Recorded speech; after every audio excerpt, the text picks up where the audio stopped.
9:24 de la mañana, Manuel Llamas Fraga, director del Instituto Juan de Mariana. Manuel, ¿qué tal? Muy buenos días. ¿Qué tal? Muy buenos días. Bueno, hemos conocido datos y datos de inflación. Aquí en España parece que la inflación de alimentos 7,3% en el dato interanual que hemos conocido de 2023. Da respiro según el dato oficial, pero hombre, no está dando mucho respiro al ciudadano de a pie, ¿no? Con una inflación del 7,3% en alimentos.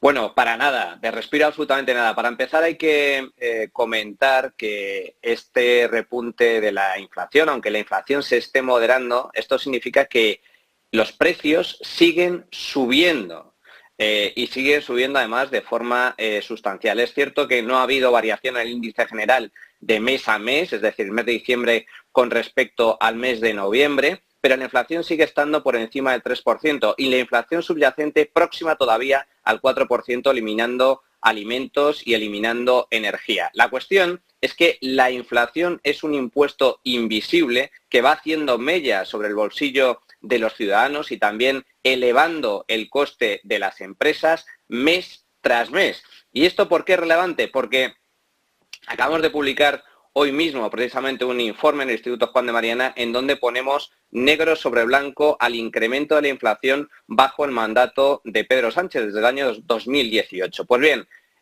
la subida acumulada de precios en España desde el año 2018 es del 17% y esto se traduce en una pérdida de poder adquisitivo para un trabajador medio de más de 600 euros. En el caso de un hogar donde tanto la pareja trabaje, la pérdida de poder adquisitivo rondaría los 1.200 euros. En esto se traduce realmente el impacto de la inflación, en un impuesto invisible que va deteriorando el poder de compra de las familias y elevando además el coste de las empresas. Y esto además le sumamos que el gobierno de PSOE y de Sumar se ha negado de forma absolutamente inconcebible a deflactar el IRPF, es decir, a adaptar las tarifas impositivas al crecimiento de los precios, pues el impacto todavía es mayor, porque la no deflactación del IRPF en los 2 últimos años ha costado a los españoles del orden de 25.000 millones de euros. Es decir, no solo están subiendo los precios por encima de los salarios, con lo cual estamos perdiendo dinero, nos estamos empobreciendo, sino que además el gobierno de Pedro Sánchez, en su ansia absoluta y desnortada de expolio fiscal, está subiendo los impuestos por la puerta de atrás. En Estados Unidos hemos visto un comportamiento de inflación también sorprendente. ¿Tienes la impresión de que está volviendo a repuntar la inflación y eso que el petróleo sigue todavía contenido, aunque hoy repunte está cerca de los $80? Bueno, el dato de inflación en Estados Unidos ha sorprendido porque se trata de un repunte y esto, digamos que rompe la tendencia de moderación de precios que se venía registrando en los últimos meses. Desde mi punto de vista, responde a un repunte coyuntural. Un repunte absolutamente coyuntural que tiene que ver fundamentalmente con los precios inmobiliarios y que, desde mi punto de vista, no modifica la tendencia de moderación de precios que se viene registrando en Estados Unidos. Dicho lo cual, y para mí esto es lo relevante, el mercado, como bien analizáis día tras día, está descontando una reducción bastante rápida y bastante intensa de los tipos de interés a nivel global, no solo en Estados Unidos, sino en Europa. Desde mi punto de vista, insisto, yo creo que esas expectativas se pueden ver truncadas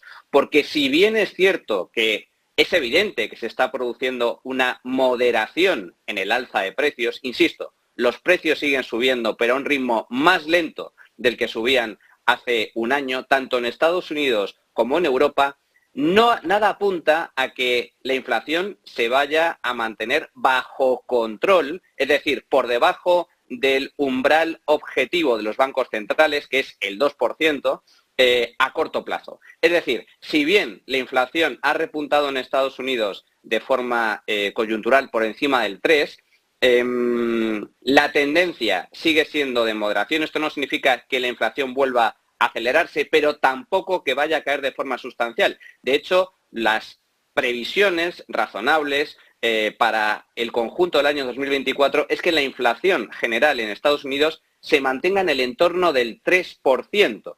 El 3% es una inflación superior a la de los objetivos base de los bancos centrales. Y eso significa que si bien es posible que veamos un frenazo en las subidas de tipos de interés que se han puesto en marcha en los últimos trimestres por parte de los bancos centrales para frenar la escalada de precios, eso no significa que se vaya a traducir ahora, a lo largo de los próximos meses, en una rebaja sustancial de los tipos de interés por parte de los bancos centrales. Yo creo que en este sentido los mercados o las expectativas de los mercados están siendo excesivamente optimistas sobre la rebaja de los tipos de interés. Los bancos centrales, si no logran reducir la inflación por debajo del 2%, es posible que puedan aplicar alguna rebaja. Es posible que no apliquen subidas, pero desde luego, si la economía no entra en recesión y especialmente si la economía no empieza a destruir empleo de forma masiva, y nada apunta a eso, especialmente en Estados Unidos,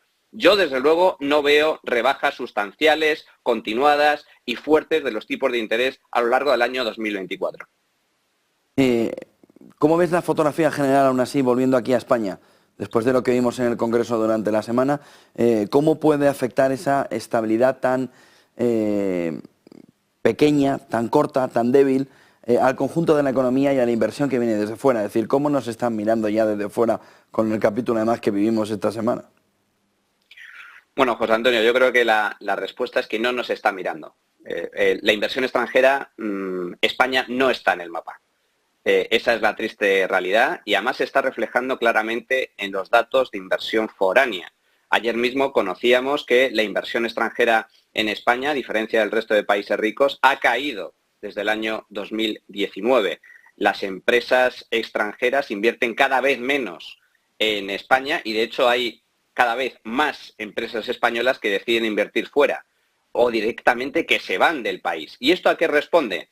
Pues responde básicamente a algo que ayer el presidente del gobierno, Pedro Sánchez, en el Investors Day, se encargó de recalcar, que es la falta de seguridad jurídica. ¿Y por qué digo que Pedro Sánchez se encargó de recalcarlo? Pues básicamente porque si un presidente del gobierno de un país que en teoría es serio, responsable y fiable, tiene que pronunciarse ante cientos de inversores, tanto nacionales como extranjeros, señalando que España es un país fiable, del que se puede fiar y donde existe seguridad jurídica, es que hay dudas sobre esa seguridad jurídica.